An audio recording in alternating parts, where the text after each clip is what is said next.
लेकिन हालत ऐसी हो रखी है कि सबको बता दे तो इज्जत उतर जाएगी और ना बताए तो भी इज्जत उतर जाएगी। अब का कैसा का जाता है, करम फूटा रहा हम सब का। जो ये है हलवाई का बुलावा के खाना बनावे खातिर। अब पछताने से क्या फायदा, सारी इज्जत का हलवा बन गया। सारी की सारी गलती तुम्हारे इस लड़के की है। क्या जरूरत थी हलवाई पे चिल्लाने की? अरे फूफा जी, इसमें हमारी गलती क्या है? और चलिए माना कि हमने हलवाई पर चिल्लाया था, रुको जरा सबर। लेकिन आप तो उसे मारने के लिए दौड़ पड़े थे। मिलवा दिए सारा इज्जत पानी में। आप लोग मुझे गलत समझ रहे हैं, आपको गलत भाग गया हलवाई दुल्हन लेकर। मेरी ही गलती थी जो आपको बुला लिया शादी में। ठीक है, नहीं अगर इन सब में हमारी ही गलती है तो ठीक है। अभी चले जाते हम तुम्हारे इस घर से, फिर धूमधाम से मना लेना बिना दुल्हन वाली शादी। Sorry sorry sorry sorry. साला खुद के बेटे बेटियों को तमीज सिखा नहीं पाएंगे और गलती देंगे दूसरों की। और ये बच्चा, ये तुम सामान लेके कहाँ जा रहे हो? अपने घर जा रहे हैं पंडित जी, अब हम और नहीं रुक सकते इस शादी में। नहीं बच्चा, तुम ऐसा नहीं कर सकते, क्योंकि यहाँ बारात पहुँच चुकी है और हमारे अनुसार बारात के पहुँचने पर यदि कोई घराती घर छोड़कर बाहर जाता है तो ये बहुत ही बड़ा अपशगुन होता है और इसके कारण होने वाली शादी भी टूट सकती है। ये भगवान क्या जुल्म है। हम चाहे घर छोड़ के जाएं या ना जाएं, ये शादी तो वैसे भी टूट जाएगी।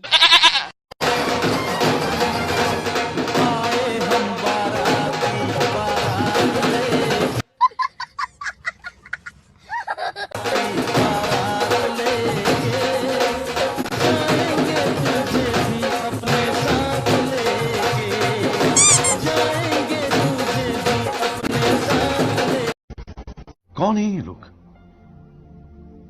कहां से आते हैं?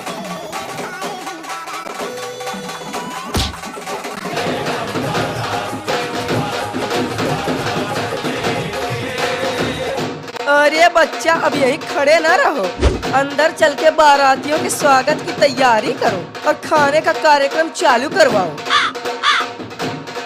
बारात तो आ गई है, लेकिन दूल्हा कहीं दिखाई नहीं दे रहा। अरे चाचा, लगता है कि तुम्हारे बालों के साथ साथ तुम्हारे आंखों की रोशनी भी गायब हो गई है। कार में सफेद शेरवानी में काला दूल्हा बैठा हुआ है। काला दूल्हा? जब इतनी रोशनी में ये कलुआ दूल्हा दिख नहीं रहा तो रात के अंधेरे में ये ऐसे गायब हो जाएगा जैसे तुम्हारी खोपड़ी से दिमाग। साला एक तो वैसे ही सुबह से भूखे पेट बैठे हैं ताकि शादी का बढ़िया बढ़िया खाना खा सके। असंभव! खाना पीना शुरू कराने का नाम ही नहीं ले रहे हैं। अरे चाचा, तुमसे कहीं ज्यादा गिरे हुए नीच इंसान तो हम हैं।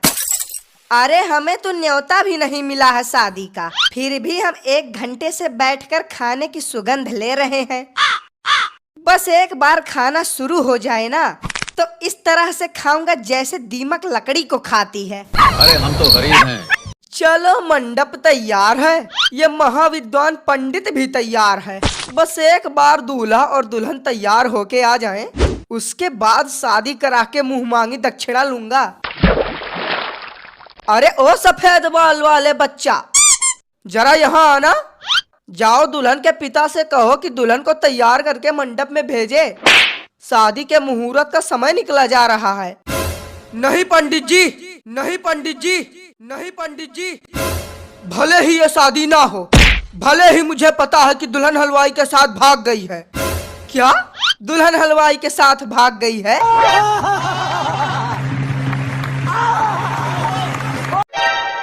ये आपको किसने बताया?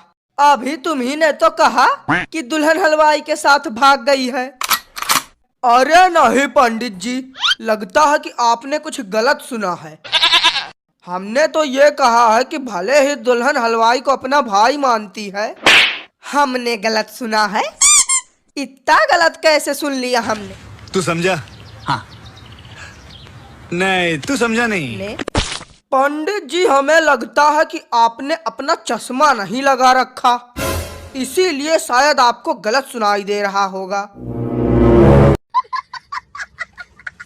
तुम्हारी सही है, लगता है कि चश्मा न लगाने के कारण ही हमको कम सुनाई दे रहा है। ये भगवान क्या जुल्म है। चलो बच्चा, कोई नहीं, इतना भूल तो हो ही जाता है। अरे ओ भगेड़ी दुल्हन के पिताजी, बस यहीं बैठे रहो आराम से, और वहाँ पंडित दुल्हन को मंडप में बुलाने की बात कर रहा है। साला ना कुछ लेना ना कुछ देना, फंस गए हम। अरे बच्चा, तनी स्थिति देख दाख के बात करो। यहाँ वैसे दिमाग के दही भय है, और तू हो कि एक मामूली से पंडित का ना ही संभार पावता हो। हाँ तो उसी दही की लस्सी बना के पी लो। साला यहाँ इज्जत दांव पे लगी है, लेकिन बातें भी करेंगे तो खाने पीने वाली पेटू कहीं के। अरे ओ चाचा। हाँ बोल भतीजे। तुमको कुछ गड़बड़ लग रहा है या नहीं? हाँ भतीजे, गड़बड़ तो है। जिस हिसाब से सजावट हो रखी है, उस हिसाब से खाने के आइटम कम है। अरे चाचा, क्या तुम हाथ धो के खाने के पीछे ही पड़ गए हो? जरा ध्यान से देखो, दाल में कुछ काला लग रहा है। नहीं भतीजे, मैंने 2 बार देखा है। यहाँ खाने में अरहर की दाल बनी है, दाल में कुछ भी काला नहीं है। हट भुक्खड़ बेअकील चाचा, तुमसे तो बात करना ही बेकार है। खाने के अलावा कोई और बात तुम्हारे दिमाग में घुसती ही नहीं। और यह बच्चा, भूख ही ऐसी लगी है कि खाने के अलावा कुछ सूझ ही नहीं रहा। गड़बड़ दिख रहा है तुम्हें? गड़बड़ नहीं चाचा, महा गड़बड़ है। अब देखो, आज यहाँ शादी होनी है, लेकिन किसी के भी चेहरे पर खुशी दिखाई नहीं पड़ रही। इन सबको देख के ऐसा लगता है जैसे कि क्या जैसे कि भतीजे, क्या जैसे कि? इन सभी को देख के ऐसा लगता है जैसे कि दुल्हन घर से भाग गई हो। क्या दुल्हन घर से भाग गई? अरे चाचा, थोड़ा धीरे बोलो। अभी हमें भी पता नहीं है कि दुल्हन घर से भागी है या नहीं। हम तो बस खाली अंदाजा लगा रहे हैं। क्या सही है क्या गलत, हम अभी पता करके आते हैं। रुको जरा, सब्र करो। अब तबीयत पानी सब बढ़िया? लगता है कि भाई साहब सुने नहीं। अरे ओ भाई साहब, हम आपसे ही पूछ रहे हैं, तबीयत पानी सब बढ़िया है? गजब के घमंडी इंसान हैं आप भाई साहब। माना कि आज आपकी बेटी की शादी है, लेकिन इतना घमंड भी सही नहीं है कि किसी की बात का जवाब ही ना दो। अरे बच्चा, अब जवान इंसान टेंशन से अधमरा हो चुका है, तुम का घमंडी बोलत हो। ऐसा कौन सा टेंशन है जिससे शादी के दिन ही बोलती बंद हो गई? कहीं ऐसा तो नहीं कि दुल्हन ही घर से भाग गई है? ये बात तुम्हें कैसे पता चली? तू समझा? हाँ।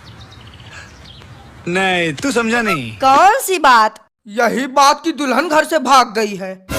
इसका मतलब हमारा शक बिल्कुल सही निकला। शादी से पहले ही दुल्हन घर छोड़ के भाग गई है। रुको, अभी मैं सबको ये बात बता के आता हूँ। अरे ओ सफेद दाढ़ी वाले बच्चा, 20 मिनट के अंदर दुल्हन को मंडप में भेजो, शादी का मुहूर्त निकला जा रहा है। अरे पंडित जी, अब आप जाइए अपने घर, अब ये शादी नहीं हो सकती। शादी नहीं हो सकती? क्यों नहीं हो सकती ये शादी? अरे अभी हमारा दक्षिणा लेना बाकी है। आपकी दक्षिणा गई भाड़ में। यहाँ पूरी की पूरी दुल्हन को ही कोई भगा के ले गया है, और आपको यहाँ आपकी दक्षिणा की पड़ी है। हो गया सत्यानाश, पता चल गया सबको। अब यहाँ शादी की जगह मातम मनाया जाएगा।